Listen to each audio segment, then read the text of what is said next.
Türkmen häkimetleri öz raýatlarynyň ýurtdan çykmagyny barha kynlaşdyrýan ýaly bolup görünýär. Ýurtda raýatlaryň biometrik pasport almak bilen bagly kynçylyklary saklanýarka, Azatlyk radiosynyň Lewap welaýatyna habarçysy bu proses bilen bagly goşmaça maglumatlary berdi.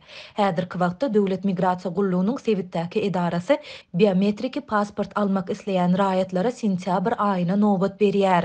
Bu aralykda Aşgabatyň aeroportunda koronavirus resmi namalary bolmady käbir ýolagçylar uçara goýberilmeýär ýa-da olardan uly mukdarda para talap edilýär. 13-nji maýda Lewapyň migrasiýa bölümi gysgaldylan iş tertibinde ýagny gün ortaň sagat 10-kä çenli işledi. Şondan soň resmi nama kabul edilmedi we talon hem paýlanmady. Şol güni nowbata duran raýatlara 5-nji sentýabra talon berildi. Biometrik pasport almak isleýän raýatlar şol talonda bellenilen günde we sagatda resmi namalaryny tapşyryp bilýärler. 15-nji maýda irden sagat 9-da 6-njy sentýabra talon berilip başlandy diýip habarçymyz resmi namalaryny tapşyran raýatlaryň pasportlaryny eline almak üçin ýene bir aýa çenli garaşmaly bolýandygyny hem aýtdy. Deňişdirmek üçin aýtsak, Merkez Aziýanyň beýleki ýurtlarynda raýatlar biometrik pasporty Gyrgyzstanda 1 günde, Özbekistanda 10 günde we Gazagstanda 15 günde alyp bilýärler. Lewapyň migrasiýa resmileri raýatlary 4 aý soňra nowbat berilmeginiň sebäplerini açaçan düşündirmeýärler. Ýöne habarçymyz bu wakanyň Sewitde biometrik pasport almak isleýän raýatlaryň sanynyň göz görteli köpelen mahalyna gawat gelýändigini aýdýar.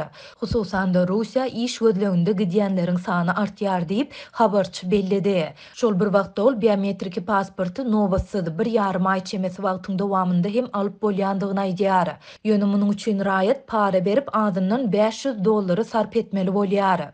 Parany migrasiýa gullugynyň işgärleriniň ýürüte adamlary, ýagny araçylary alýar. Olara $500-700 ağırlığında para versen, biometrik pasporty 15 günde taýýarlap berjekdiklerini aýdýarlar. Ýöne olar resmi namalary bir günde kabul etseler-de, biometrik pasporty 15 günde däldi, 40 gün diýende taýýarlap berýärler. Dip habarçy belledi. Bu aralykda bu usuldan peýdalanýanlaryň aglabasy Türkiýede pasportlarynyň möhleti tamamlanandan soň onuň möhletini uzaltmak üçin Türkmenistana gelen raýatlardyr. Olar tiz wagtda biometrik pasportlaryny çalşyp ýeni ýyzyna dolanjak bolýarlar diýip habarçy aýtdy. Bellesek, Türkmenistan 2013-nji ýyldan başlap ýurtdan çykmak we ýurda gelmek üçin türkmen raýatlaryna zerur bolan ýeketäk resmi nama hökmünde kabul edilen biometrik pasporty diňe ýurdun içinde berýär. Köp ýurtdan tapawutlykda daşar ýurtlardaky türkmen diplomatik wekilhanalarynda pasport bermek gözüňünde tutulmaýar. Şu sebäpden pasportynyň möhleti gutaran türkmen raýatlary bolýan ýurdundan Türkmenistana barmaga mejbur bolýarlar. Bu aralykda paýtagtda habarçymyz Aşgabatyň aeroportunda Türkmenistanlardan koronavirus resmi namalarynyň gaýtadan talap edilip başlanandygyny habar berýär. Bu resmi namalary bolmadyk ýolagçylaryň köpüsi uçara goýberilmeýär. Aşgabatyň migrasiýa edarasynyň resmileri bu resmi namalary talap etmek boýunça özlerinde ygtyarlyklaryň ýokdugyny aýdýarlar. Türkmenistanyň Saglyk goraýyş we derman senaty ministrliginiň wekilleri bu resmi namalary taýýarlamagyň zerur däldigini belleýärler. Şol bir wagtda paýtagtyň sanitariýa we epidemiologiýa stansiýasynyň işgärleri bu resmi namalaryň ýatyrylandygy barada ýazmaça görkezmäniň ýokdugyny aýdýarlar. Anyk bir düzgün bolman soň aeroportyň sorag jogap gullugyny jaň edip soranyňyzda size bir operator bu talap bar diýip jogap berse, başga biri ýok diýip jogap berip biler. Şeýlede Moskwa we Kazany gidýän ýolagçylardan bu resmi namalaryň sorulmaýandygy, ýöne Türkiýe we Dubaýa gidýänlerden sorulýandygy barada hem gurrunlar bar. Şeýle bilkasleýin bulaşyklar adamlaryň ýurtdan gitmegini kynlaşdyrýar we häkimet wekilleriniň girdeji gazanmagyna esas döredýär.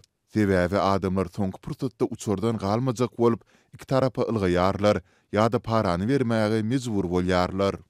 Dip habarçy belledi. Galybersede koronavirus resmi namalaryny almak işi hem kynlaşdy. Munyň üçin raýat ilki özüne değişli saglyk öýünden sanjym edilendigi barada täze kepilnama almaly. Soňra da şahadatnamanyň taýýar bolmagyna garaşmaly. Soňra şahadatnama saglyk öýüniň başlykmany we virolog, immunolog gol goýmaly. Bularyň ählisini uçara münmezinden bir gün öň etmeli. Şeýle-de koronavirus testini hem etdirip ýetişmeli. Üstesine de indi bu testin möhleti öňkü ýaly 72 sagat däldi, diňe 48 sagat diýip habarçy bellidi. Azatlyk baýdalanlar barada Döwlet Migrasiýa Gullugundan we paýtagtyň aeroportundan kommentari alyp bilmedi.